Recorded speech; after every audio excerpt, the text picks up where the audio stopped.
Malohat seni ko'rsam yurak titrar,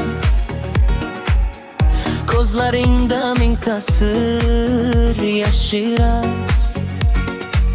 Bir qarashing meni asir qilib, endi sensiz kunlarim o'tmas.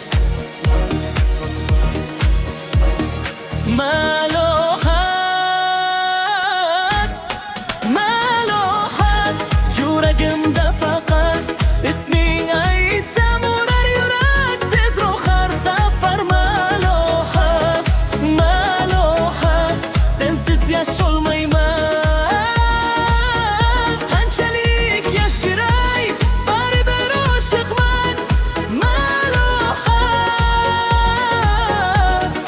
malohat, bu sevgi rost ekan.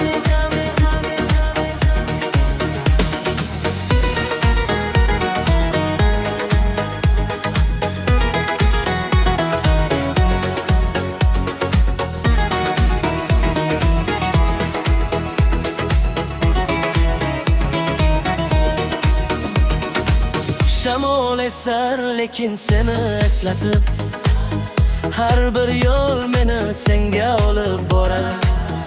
Bilmay qoldim bu qanday tuyg'u, lekin yurak seni tanladi. Aytolmayman ishimda qoladi, ko'zlarim hammasini so'zlaydi. Bir kun kelib bilib qolarsan seni sevganimni. Malohat,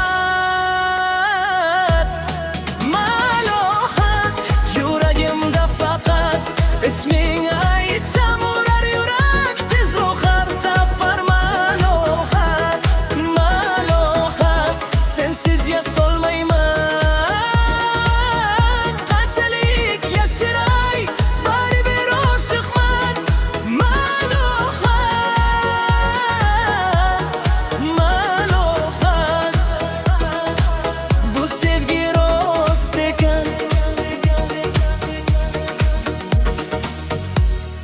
Ko'zlaringda yo'qolib qolganman men.